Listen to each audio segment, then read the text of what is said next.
কালি ফাৰ্ষ্টৰ ডাঙৰ সিহঁতক আমি কৈছিলোঁহে বাঘটো পিঞ্জৰাটো আনিলে আনি কিন্তু লগাই দিলে আজি সোমাই থাকিলে কিন্তু এতিয়া এই বাঘটো এটা অকল নহয় বাঘ কিন্তু 15-20-30টা আছে পোৱালিও আছে এইটো মাইকী বাঘ হয় ন মতা বাঘ ধৰিব পৰা নাই এতিয়া বাঘ সৰহ আছে কিন্তু এতিয়া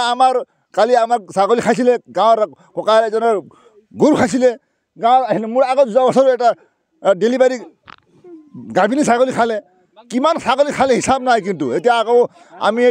পিঞ্জৰাটো 15টামান বাঘ নধৰালৈকে আমি পিঞ্জৰাটো দিব নোৱাৰিম আমাক এই পিঞ্জৰাটো আকৌ লাগিব আমি ইয়াৰ পৰা সকলো বাঘ ধৰি কিনি চিৰিয়াখানাত এইটো আমাৰ ফৰেষ্ট বিভাগক দিব লাগিব ফৰেষ্ট বিভাগে কিন্তু আকৌ ডিগবৈ জংঘলত এৰিলে নহ'ব এইটো তেখেতসকলে ক'ত লৈ যায় কিন্তু ওচৰত যদি ইয়াত মেলি দিয়ে আকৌ ইয়াত আহি কিনি আকৌ সোমাব আকৌ এইফালে আহি জংঘলত বহা বাঘ নহয় এইটো গাঁৱত বহা বাঘ এইটো আকৌ ফৰেষ্টত ইয়াত এৰিলে নহ'ব ডিগবৈ সমষ্টিত ডিগবৈতে ইয়াত এৰিলে নহ'ব এইটো ক'ত লৈ যায় তেখেতসকল দূৰত এৰিব লাগিব লাগিছে আৰু কাৰণ বোলে বহুত মানুহৰ অনিষ্ট কৰিলে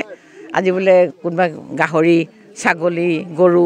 তেনেকৈ কৈছে আৰু মানুহবিলাক ওলাবলৈও ভয় আমি নামঘৰলৈ যাওঁ আকৌ ঘূৰি আহিবলৈও ভয় লাগে বাঘ ওলাইছে নেকি বুলি ক'লে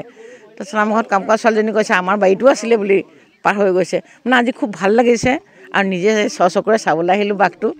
মানে বেছ ডাঙৰে বাঘ গতিকে আৰু নিশ্চয় আছে ইয়াত বুলি কৈছে মানুহে গতিকে ইমান দিন সন্তাক চলাই অহা বাঘটো যে ধৰিলে ৰাইজৰ উপকাৰ হ'ব সেইটো কাৰণে বহুত ভাল লাগিছে আৰু কথা পিঞ্জৰাবদ্ধ হ'ল আৰু কেইবাখনো আছে বাঘ যিটো মই নিজে চকুৰে দেখিছিলোঁ ৰাস্তাত সেইটো নহয় মানে বাঘটো সেইটো অলপ কালাৰটো বেলেগ এইটো অলপ বেলেগ